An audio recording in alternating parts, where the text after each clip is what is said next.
अब ज़रा हम फर्दर मूव करते हैं चीज़ों को। कुछ आइडिया आप लोगों को हो गया है कि डोमेन को कैसे डिस्कस किया जाएगा। अब आप फ़र्ज़ करें आपके पास ये फंक्शन है x+4 into x-1 divided by x into x-2 and x+1। ये फंक्शन हमें गिवन है और इस फंक्शन की हमें कहा जाता है कि डोमेन बताएं क्या होगी। तो डोमेन बताने के लिए सबसे पहले यही बात आपने देखनी है कि आपके पास जो फंक्शन गिवन है वो रैशनल है। अगर रैशनल है तो देखें डिनोमिनेटर में कौन कौन से फैक्टर मौजूद हैं। तो एक तरीक़ाकार ये हो सकता है कि आप इस तरह करें, अगर डोमेन को चेक करना है तो आप इसके डिनोमिनेटर को इक्वल टू 0 रख लें। अगर डिनोमिनेटर को आप इक्वल टू 0 रखते हैं तो यहाँ से आपको कुछ नंबर मिलेंगे। तो इससे हम ये भी कह सकते हैं कि x इज़ इक्वल टू 0 और x-2 इज़ इक्वल टू 0 और x+1 is equal to 0। So x is equal to 0 एक नंबर है, x इज़ इक्वल टू +2 एक नंबर है, x इज़ इक्वल टू -1 एक नंबर है। ये तीन नंबर ऐसे नंबर हैं जो इस फंक्शन में अगर दर्ज किए जाएं तो फंक्शन को 1/0 की सिचुएशन में ले जाते हैं, यानी डिनोमिनेटर में 0 बनने से आपने अवॉइड करना होता है। तो ये तीनों नंबर डिनोमिनेटर में 0 प्रोड्यूस कर रहे हैं। अगर 0 पुट करता हूँ तो ये सारे के सारे मल्टीप्लाई होकर 0 हो जाएगा। 2 पुट करता हूँ तो 2 - 2 0 होगा, तो वो सबसे मल्टीप्लाई हो जाएगा, तो नीचे डिनोमिनेटर में 0 आ जाएगा। -1 पुट करता हूँ तो भी -1 + 1 0 होगा, तो ये सारे। इसका मतलब है कि ये तीन नंबर हम इस वाले पूरे फंक्शन में ऐड नहीं कर सकते। इससे एक बात का आइडिया हो गया कि हमारे पास जो ये लाइन थी, ये रियल लाइन पूरी की पूरी तकसीम हो जाएगी। अब हमने इसमें ये ज़रूर ख्याल करना है कि नंबरों की जो तरतीब है उसका ख्याल करेंगे।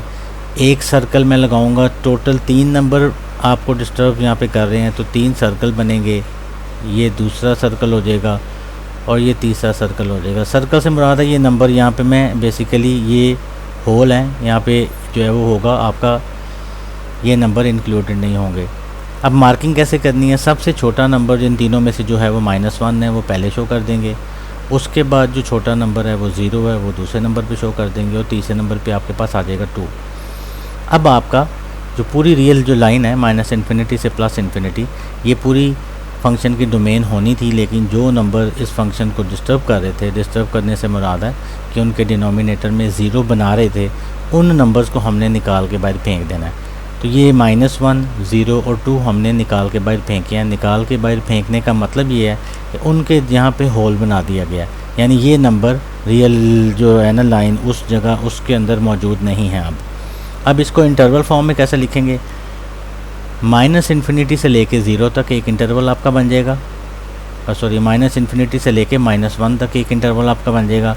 दोनों साइड पे स्मॉल ब्रैकेट क्यों है? क्योंकि दोनों नंबर डोमेन का पार्ट नहीं होंगे। इसके बाद -∞ -1 से लेके 0 तक ये भी डोमेन होगी आपकी, लेकिन स्मॉल ब्रैकेट्स लगाने का मतलब है ना -1 डोमेन में एंटर हो सकेगा ना 0 एंटर हो सकेगा, उसके दरमियान तमाम नंबर इस्तेमाल हो सकेंगे। इसके बाद 0 से लेके 2 तक ये भी आपके डोमेन का पार्ट होंगे, लेकिन 0 और 2 इसमें इंक्लूडेड नहीं होंगे। अब काफ़ी डिस्कशन हो चुकी है स्मॉल ब्रैकेट्स के ऊपर और इन नंबरों के इन और आउट होने के ऊपर, तो अब मैं डिटेल में बात करने की बजाय ज़रा क्वेश्चन को तेज़ी से ख़त्म करता हूँ। तो ये आपके पास 4 पार्ट बन गए। पूरी रियल लाइन जो है वो 4 हिस्सों में तकसीम हो गई है। अब इनको कनेक्ट करने के लिए आपको बताया गया है कि इसके साथ आपने यूनियन का जिक्र कर देना है, क्योंकि यूनियन करने से इसका मतलब ये होगा ये गैप ख़त्म हो जाएगा, ये आपकी फ़ंक्शन की डोमेन होगी। लिहाजा इस फंक्शन की डोमेन को अगर आप डिस्कस करने जाएं तो इस फंक्शन की डोमेन इंटरवल फॉर्मेट में ऐसे होगी। और आपको इंटरवल पहली वीडियो में बताए इसलिए गए थे कि आप ये अंडरस्टैंड जो है वो कर सकें वीडियोस में कि डोमेन में इंटरवल्स का कितना अहम रोल है। तो ये तो मैंने अभी सिर्फ आपको रैशनल फंक्शन की बहुत छोटी सी एग्जांपल्स दी हैं, क्योंकि रैशनल फंक्शन की एग्जांपल्स देने से आपको थोड़ा सा आइडिया है कि ये वाली चीज़ जो आपको बताई गई कि आपकी डोमेन में डिनोमिनेटर में 0 से हमने हमेशा अवॉइड करना है। इससे अवॉइड करना है कि यहाँ पे हमारे पास 0 ना आए।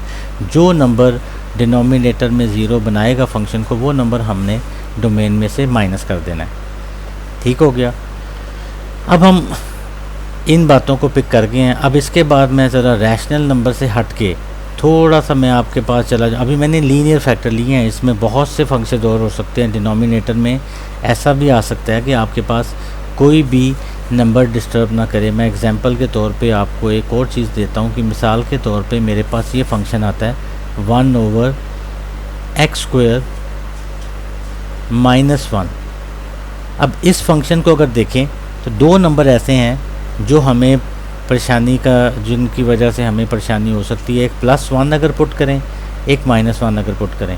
तो मैंने अभी जो ऊपर ये प्रोसीजर आपको बताया कि आप वो नंबर पिक करना चाहें जो डोमेन को डिस्टर्ब करते हैं, वो नंबर पिक करने का एक आसान तरीका ये होता है कि आप डिनोमिनेटर वाले फंक्शन को पकड़ें और इक्वल टू 0 रखें और उसकी मदद से आप देखें कि आपके पास जो है वो कौन से नंबर प्रोड्यूस होते हैं। तो x का स्क्वायर रूट जब लेते हैं तो +-1 आता है। ये बात का ख़ास ख्याल रखें। बाज़ औक़ात बच्चे ये गलती करते हैं कि जब भी स्क्वायर रूट लेते हैं सिर्फ यहाँ पे प्लस वाली वैल्यू ले लेते हैं, जबकि स्क्वायर रूट लेने से हमेशा प्लस और माइनस दोनों चीज़ें आएंगी। जिनको इस बात की समझ ना हो वो यहाँ से अंदाज़ा लगा सकते हैं कि प्लस माइनस क्यों आता है, क्योंकि हमारे पास एक फार्मूला होता है a + b a - b, जो कि हम यहाँ पे ये आइडेंटिटी यूज़ कर सकते हैं। अगर इस आइडेंटिटी के मुताबिक देखें तो x +1 से -1 बन जाएगा और x -1 से आपका +1 बन जाएगा। ये वो वजह है कि हम जब भी स्क्वायर रूट किसी नंबर का लेते हैं तो प्लस माइनस लगाते हैं। दूसरी बात ये भी ध्यान में रखें कि आपके पास जितनी किसी इक्वेशन की पावर होगी उतने उसके रूट मस्ट एग्जिस्ट करेंगे। इसकी मैक्सिमम पावर 2 है, ये क्वाड्रेटिक इक्वेशन है। तो क्वाड्रेटिक इक्वेशन के जो रूट्स हैं वो +-2 ही होने चाहिए, वो दोनों रूट्स आपके सामने हैं। अब आपने क्या किया, इस फंक्शन में +1 पुट करें तो भी 0 आ रहा है, डिनोमिनेटर में 1/0 बनेगा।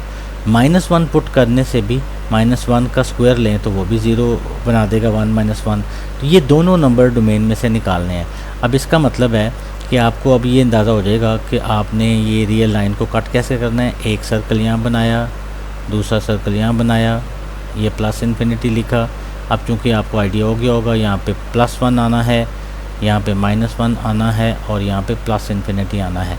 अब इसकी डोमेन का अगर हिस्सा, अब मैं इसकी डोमेन स्ट्रेट फॉरवर्ड लिखता हूँ, तो इसकी डोमेन जो होगी, इस फंक्शन की जो डोमेन होगी वो होगी -∞ से लेकर -1 तक, यूनियन -1 से +1 तक, यूनियन 1 से लेकर +∞ तक। ये सारे के सारे नंबर इसकी डोमेन में आएंगे। लेकिन कुछ बच्चे ये समझ सकते हैं कि -∞, -1, -1, +1, +1 और +∞, ये 6 नंबर ऐसे हैं जो डोमेन का पार्ट नहीं है। इनके दरमियान जितने भी नंबर हैं वो सारे के सारे डोमेन का पार्ट हैं। और आपको ये पता होगा हर दो रियल नंबर के दरमियान इनफाइनाइटली मैनी रियल नंबर होते हैं, लिहाजा आप सारे नंबर काउंट नहीं कर सकते, इसलिए हम इंटरवल फॉर्मेट में लिखते हैं। वरना तो हम एक एक नंबर यहाँ मेंशन नहीं कर सकते। हमें सिर्फ उन नंबरों से गर्ज है जो फंक्शन को डिस्टर्ब करते हैं। डिस्टर्ब करने का मतलब क्या है कि 1/0 वाली सिचुएशन, ये सिचुएशन प्रोवाइड करेंगे, वो नंबर हमने निकालने हैं। ठीक हो गया। अब इसी से आखिरी एग्जांपल करके मैं टॉपिक को ख़त्म करता हूँ, काफ़ी लेंथी वीडियो हो गई है। अब इसमें एक चीज़ ये भी है कि ज़रूरी नहीं है हर रैशनल फंक्शन में आपको प्रॉब्लम हो। अब ये वाली इक्वेशन देखें, 1/x² + 1, ये एक रैशनल फंक्शन है और इसके डिनोमिनेटर को मैं उठाता हूँ और इक्वल टू 0 रखता हूँ। इसके डिनोमिनेटर को उठा के 0 रखने से मेरे पास जो नंबर प्रोड्यूस हो रहा है वो तो बेसिकली कॉम्प्लेक्स नंबर बन गया, यानी -1 आ रहा है और ये बनेगा ± आयोटा। तो कॉम्प्लेक्स नंबर तो हमारे रियल नंबर सिस्टम का पार्ट ही नहीं है, इसलिए कॉम्प्लेक्स नंबर आ जाता है, हमें कोई इशू नहीं है। तो इस फंक्शन की डोमेन जो है, इस फंक्शन की जो डोमेन है, हमें कोई भी नंबर ऐसा नहीं मिला जो इस फंक्शन को अनडिफाइंड करे। यानी इसमें क्या था, इस वाली एग्जांपल में देखें, x की जगह 0 पुट करने से आपको डिस्टर्बेंस हो रही थी, +2 पुट करने से डिस्टर्बेंस हो रही थी, -1 पुट करने से डिस्टर्बेंस हो रही थी। आपके डिनोमिनेटर में 0 प्रोड्यूस हो रहा था और आपने उससे अवॉइड करना था। इस केस में +1 और -1 आपको डिस्टर्ब कर रहा था कि ये दोनों नंबर इंसर्ट करने से आपके फंक्शन के नीचे 0 प्रोड्यूस हो रहा था, तो आपने वो दोनों नंबर निकाल दिए। अब ये फंक्शन ऐसा है जिसमें नीचे कोई नंबर ऐसा है ही नहीं रियल नंबर सिस्टम के अंदर जो इस फंक्शन में डिनोमिनेटर में इंसर्ट करने से आंसर नीचे 0 बनता हो।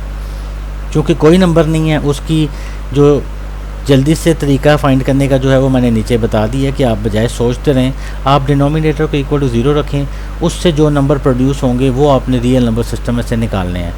इधर देखें +1 और -1 प्रोड्यूस हुआ, तो वो आपने रियल जो लाइन ड्रॉ की उसमें से माइनस कर दिए।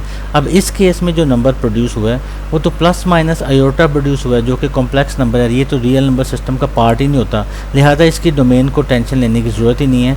इसकी डोमेन आप लिखेंगे -∞ से लेकर +∞ तक सारे का सारा रियल लाइन उठा लेंगे।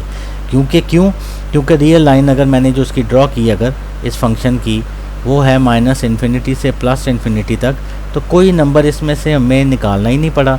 जब कोई नंबर निकालना ही नहीं पड़ा तो ये पूरे की पूरे इस फंक्शन की डोमेन हो जाएगी। उम्मीद है कि डोमेन के ऊपर ये छोटी सी एग्जांपल्स लेके एक लॉन्ग वीडियो बना दी है मैंने, तो आइडिया हुआ होगा।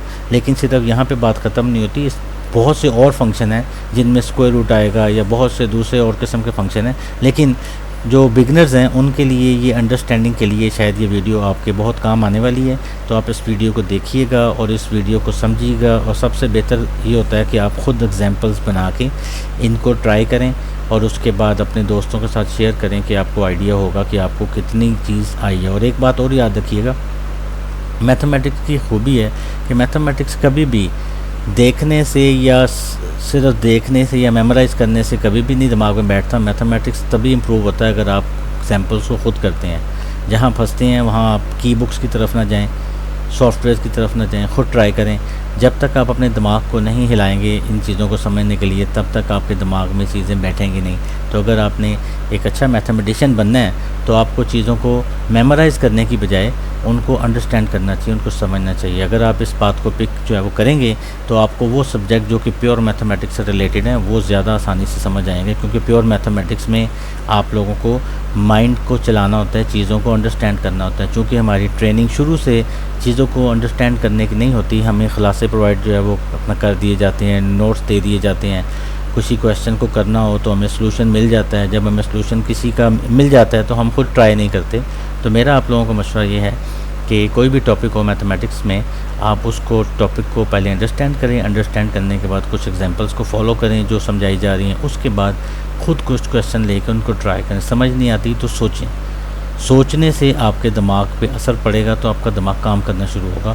तो अगर आपका दिमाग सही तरह से चलना शुरू हो गया तो फिर मैथमेटिक्स जो है, जो कि एक स्टूडेंट्स के लिए मुश्किल सब्जेक्ट समझा जाता है, वो एक बहुत आसान सब्जेक्ट हो जाएगा।